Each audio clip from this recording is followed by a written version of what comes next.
अच्छा सुनो, सब्सक्राइब करते वक्त ना घंटी बजा देना ताकि जब मैं ऑनलाइन आऊँ तो तुम्हारे फोन की भी नमस्कार दोस्तों, आप सभी का स्वागत है हमारे YouTube चैनल पर। तो आज हम बात करेंगे डीएलएड एग्जाम 2023 लेटेस्ट अपडेट के बारे में। तो आज हमारी तारीख हो चुकी है 20 मई 2023 की बड़ी अपडेट में। सबसे पहले बात करेंगे आज की breaking news. PNP latest update को हम इस वीडियो में डिस्कस करने वाले हैं। बात करेंगे DElEd first, second, third, fourth semester date sheet 2023 latest update के बारे में। रिजल्ट के लिए दोस्तों आपको वेबसाइट पता है। एक बात और आपको बताना चाहते हैं कि 2000 की भैया नोटें बंद हो गई हैं कल से, आप लोगों को पता है ना। और देखिए स्कूटनी का रिजल्ट कब तक आने वाला है। और आपको बता दें आवेदन की अंतिम तारीख आ चुकी है, 21 मई 2023 है स्कूटनी में आवेदन की लास्ट डेट। तो दोस्तों यहाँ पर देख सकते हैं पूरी अपडेट। पहले 22 अप्रैल से हमारा प्रोसेस शुरू हुआ था स्कूटनी में आवेदन का और लास्ट डेट है 21 मई 2023। तो मतलब साफ है दोस्तों, अगर आप आवेदन करना चाहते हो तो भैया आज कॉलेज से संपर्क करके आवेदन करा लीजिएगा। आपको बता दें अगर आप फेल हुए, अगर आप एक फेल छात्र हैं, अगर आपके एक विषय में बैक लग गई है एक सब्जेक्ट में, तो आपको स्कूटनी के लिए 100 रुपये देना पड़ेगा। अगर आप लोग 2 विषय में फेल है 2 सब्जेक्ट में, तो स्कूटनी के लिए 200 रुपये लगेगा। अगर आप लोग 2 से अधिक विषय में फेल है, मान लेते 3 विषय में, 4 में, 5 में, तो भी दोस्तों आप मैक्सिमम 2 ही विषय का स्कूटनी करा सकते हैं। ठीक है, ये बात हो गई स्कूटनी रिजल्ट को लेकर और स्कूटनी का प्रोसेस। अब देखिए 20 मई दिन शनिवार Uttar Pradesh teacher eligibility test UP TET की ऑफिशियल वेबसाइट दोस्तों अब आपके सामने ये रही। ठीक है, यहीं से दोस्तों अपडेट निकल कर आएगी कि आने वाले समय में क्या होने वाला है, क्या पेपर में बदलाव होगा, कैसे क्या क्या प्रोसेस होगा। ठीक है, उसके बाद दोस्तों चलिए और अपडेट हम आपके सामने रखते हैं। तो उसके बाद देखिए हम लोग बात कर रहे थे कि सीटेट में ऑनलाइन करेक्शन कैसे करना है। जी हाँ दोस्तों, इसका पूरा प्रोसेस हम आपको इस वीडियो में शुरू से लेकर अंत तक बताए हैं कि कैसे अगर आपने फॉर्म में कोई गलती कर दी है, सुधार करना है तो कर सकते हैं। फेल छात्रों के लिए बड़ी खबर हम देखेंगे। जी हाँ दोस्तों, सुविधा देखिए, परेशान ना हो, 2000 रुपए के नोट की वैधता बनी रहेगी। जानिए कुछ प्रश्नों के जवाब। कोर्ट ने बर्खास्त शिक्षक से वेतन वसूली में दखल से इनकार कर दिया है। गर्मी की छुट्टी के दौरान बिना अनुमति जिला नहीं छोड़ सकते हैं शिक्षक। अगर दोस्तों आगे चलकर आप लोग जब टीचर बन जाएंगे तो बिना अनुमति के, जैसे अब छुट्टी हो गई है ना कल से क्या आज से हुई, कल से मतलब पढ़ा के आज से छुट्टी हो गई है। अब देखिए यहाँ पर 15 जून तक के लिए प्राइमरी स्कूल बंद कर दिए गए हैं। जी हाँ, ये आप लोग का भी सपना होगा। देखिए अच्छी बात क्या होती है, देखिए जैसे आज हमारी तारीख है 20 मई, अब 20 मई से लेके ठीक है 15 जून तक क्या हो गई, छुट्टी हो गई है। मतलब इस बीच में टीचरों को स्कूल नहीं जाना पड़ेगा और आपको पूरा वेतन भी मिलेगा। छुट्टी की सबसे बड़ी खासियत यही होती है कि आप स्कूल भी नहीं जाएंगे और पूरी सैलरी पाएंगे। इसीलिए कहा जाता है भैया सरकारी टीचर बन जाओ, फायदा मिलेगा। प्राइवेट सेक्टर में जाएंगे, एक दिन भैया छुट्टी मांगेंगे, सर एक दिन की आपको छुट्टी चाहिए, तो बॉस मुश्किल से आपको छुट्टी देगा, प्लस उस दिन की भी हो सकता है वो सैलरी काट ले। कहेगा भैया आप महीने में 10 दिन नहीं है, 10 दिन का आपका पैसा कटेगा। तो इसीलिए कहते हैं कि मेहनत करिए आप लोग और सरकारी नौकरी का सपना देखिए और नौकरी लीजिए। ठीक है, बहुत से बच्चों को लगता है अरे प्राइवेट ही ठीक है। प्राइवेट कुछ दिन अच्छा लगेगा, लाइफ टाइम के लिए अच्छा नहीं है। डीएलएड एग्जामिनेशन फॉर्म कब से भरा जाएगा। जी हाँ दोस्तों, आज तारीख है 20 मई। कब से भरा जाएगा, सवाल सबसे बड़ा, सबसे इंपॉर्टेंट। तो आपको दोस्तों हम बताना चाहेंगे डीएलएड एग्जामिनेशन फॉर्म मई के लास्ट तक हो सकता है कि भरा जाए, पेपर जून में करा लिया जाए। एक और सवाल था कि जब 15 जून तक हमारी छुट्टी हो गई, प्राइमरी स्कूल बंद रहेंगे, तो क्या 15 जून से पहले हमारा पेपर नहीं हो सकता। अब देखिए दोस्तों यहाँ पर अगर पीएनपी पेपर कराना चाहेगी तो पेपर हो सकता है। अगर पीएनपी का मन नहीं है पेपर कराने का तो फिर कोई बात नहीं। ठीक है ना। उसके बाद देखिए 5 माह में, मतलब 5 महीने में 7 भर्तियों के आवेदन लेगा एसएससी। ठीक है, देखिए जहां पर भी आपको मौका मिले, एक बात हम आपसे कहते हैं, जहां पर भी आपको मौका मिले, नौकरी का चांस लगे कि मिल सकती है नौकरी, तो नौकरी करिए। अगली खबर, गर्मी की छुट्टी के दौरान बिना अनुमति जिला नहीं छोड़ सकते हैं शिक्षक। अभी जो हम आपके सामने बता रहे थे, गणित विषय को सरल बनाने का सूत्र जानेंगे शिक्षक। एक और दोस्तों खबर देखिए जरा पहले, इसको देखकर आप लोग के अंदर थोड़ा सा गुस्सा आएगा कि यूपी बोर्ड का वार्षिक शैक्षणिक कैलेंडर जारी, फरवरी में बोर्ड परीक्षा। मतलब दोस्तों जो अगले 2023-24 में पेपर होगा उसकी डेट शीट दोस्तों आ रही है, लेकिन हमारी डीएलएड की ऑफिशियल डेट शीट नहीं आती। मतलब सोचिए कि पीएनपी कितना ज्यादा लेट लतीफी करता है।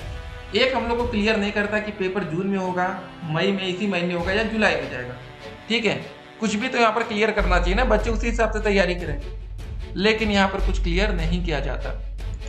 बच्चों के लिए पालिका तैयार करेगा बुक बैंक, पुरानी किताबों की बाइंडिंग कराकर बच्चों को देगी पालिका।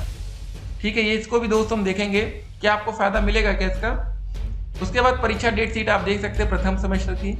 जी हाँ दोस्तों, जब सभी बच्चे पूछे सर पैटर्न क्या रहने वाला पेपर का, 2+3+3, मतलब पहले दिन आपका 2 पेपर, दूसरे दिन आपका 3 पेपर और अंतिम दिन भी आपका 3 पेपर। पहले दिन आपका दोस्तों 2 पेपर होगा बाल विकास शिक्षण अधिगम के सिद्धांत का, दूसरे दिन आपका होगा विज्ञान गणित सामाजिक अध्ययन का, तीसरे दिन आपका होगा हिंदी संस्कृत या उर्दू और कंप्यूटर का। 1 दिन 2 दिन 3 दिन में आपका पेपर कंप्लीट होगा। तृतीय सेमेस्टर परीक्षा डेट शीट ये रही, और उसके बाद दोस्त ये रही हमारी सेकंड सेमेस्टर परीक्षा डेट शीट। उसके बाद दोस्तों बारी आती है फोर्थ सेमेस्टर परीक्षा डेट शीट की। ठीक है, इसको भी आप यहाँ पर देख सकते हैं। इस हिसाब से आप लोग तैयारी करेंगे ताकि पेपर में आप एक अच्छा स्कोर कर पाए। यूपी टेट के ऑफिशियल वेबसाइट हमने आपके सामने रखी। ये दोस्तों पीएनपी का ऑफिशियल वेबसाइट है जहां पर हमारा रिजल्ट या कुछ और बातें सामने आती हैं। तो 2021 बैच, 18 बैच, 15, 13, तो अलग अलग दोस्तों जो बैच होता है ना उसकी वेबसाइट भी यहाँ पर पीएनपी ने अलग अलग कर दिया है। इसीलिए हम आपसे कहते हैं सिर्फ dltresult.com। ठीक है, dltresult.com में दोस्तों आप लोग अपने नोट्स और जो भी जानकारी होती है इंपॉर्टेंट वो सारी जानकारी प्राप्त कर पाते हैं। ठीक है, इसीलिए हम कहते हैं इस वेबसाइट के माध्यम से जो भी बड़ी खबर होती है आप लोगों तक सबसे पहले पहुंचती है। तो बस वही कहेंगे एक बात वीडियो में कि आप लोग सोशल मीडिया की तमाम अफवाहों से बच के रहिए, अच्छे से पढ़ाई करिए, और पेपर में पास होने का तरीका भी हम आपको इसी वीडियो में बताएंगे। अब जरा 2000 की नोट वाली पहले बात हम आपके सामने रख दें, क्योंकि आप में से हो सकता है कुछ बच्चे छुपा के रखे हो। भारतीय रिजर्व बैंक आरबीआई की ओर से 2000 रुपए के नोट वापस लेने के फैसले से लोगों के मन में कई तरह के सवाल हैं। मसलन आरबीआई ने यह फैसला क्यों किया, क्या वे अब 2000 रुपए के नोटों का लेन देन कर पाएंगे या नहीं, और नोट बदलने की प्रक्रिया क्या होगी, वह कब तक चलेगी। ऐसे कुछ सवालों के जवाब आरबीआई की ओर से जारी दिशा निर्देश में शामिल है।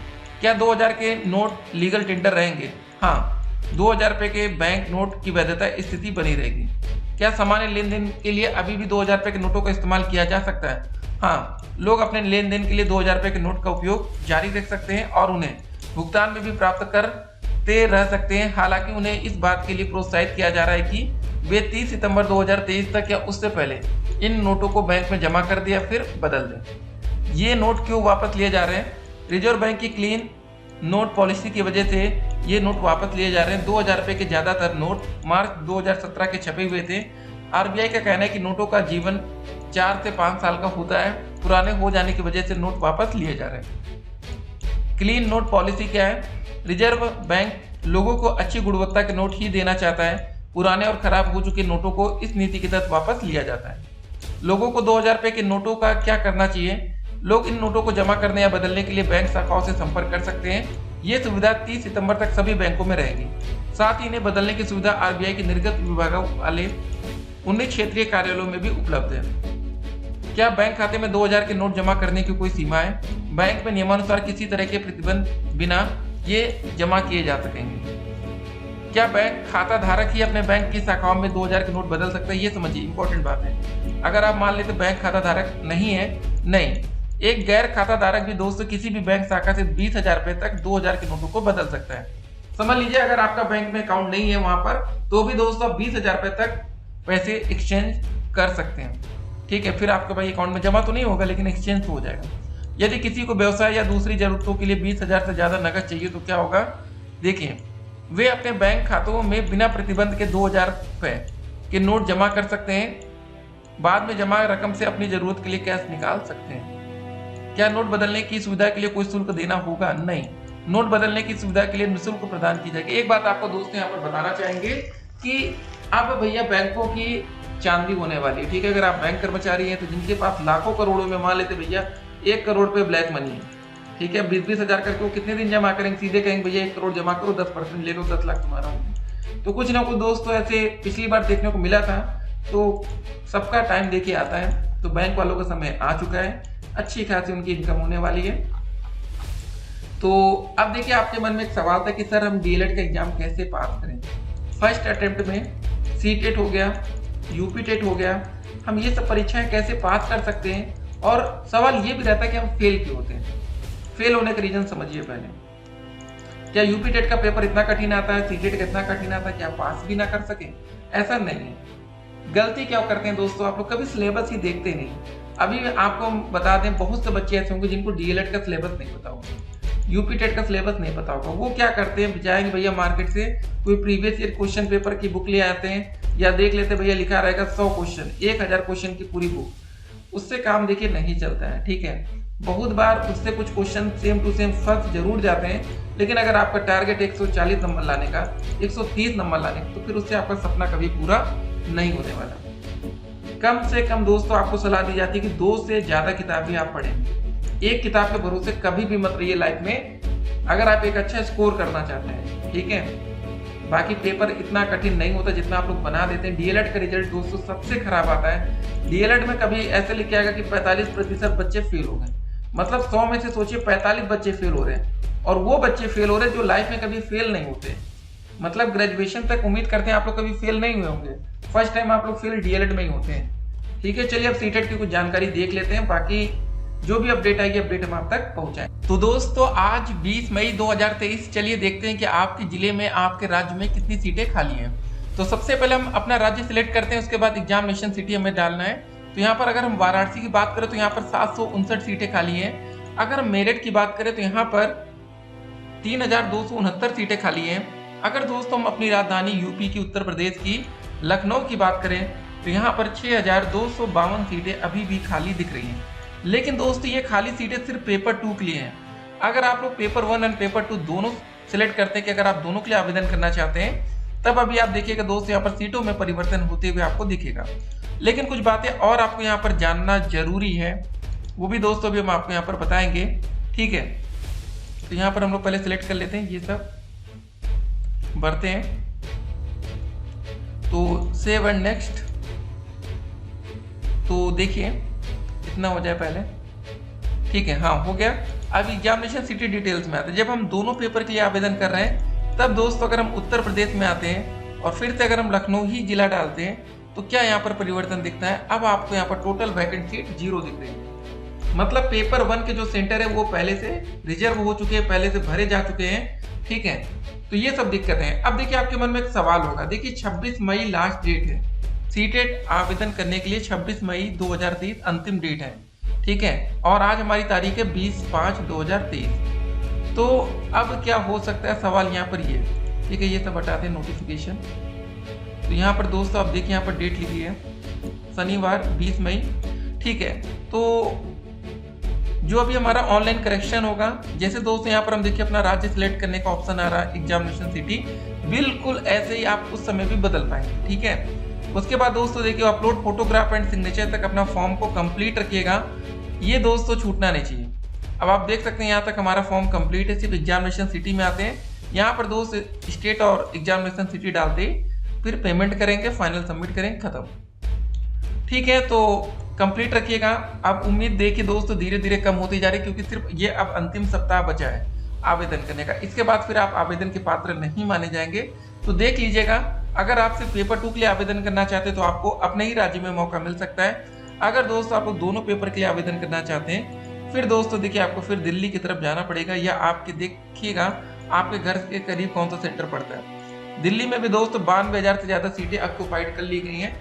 लेकिन एक बात यहाँ पर इंटरेस्टिंग बात ये है ना, अगर हम बिहार की बातें करें, ठीक है, यहाँ पर दोस्तों पटना की बात करें तो यहाँ पर 1,44,144 सीटें थी जो कि कंप्लीटली भर चुकी हैं। ठीक है, तो एक काम करते हैं दोस्तों, जरा पटना में देखते हैं हम लोग यहाँ पर कि अगर हम सिर्फ पेपर 2 के लिए आवेदन करना चाहते हैं तो क्या यहाँ पर सीटें बच रही हैं कि नहीं बच रही हैं। ठीक है, चलिए चेक कर लेते हैं। ये थोड़ा सा कैप्चा वैल्यू ये सब भी फिल करना पड़ता है, तो देखिए थोड़ी सी फॉर्मेलिटी रखती है ना कि कोई बच्चा गलती से तो नहीं कर रहा है, इसलिए यहाँ पर दोस्तों ये थोड़ा सा ऑप्शन आपको देखने को मिलता है।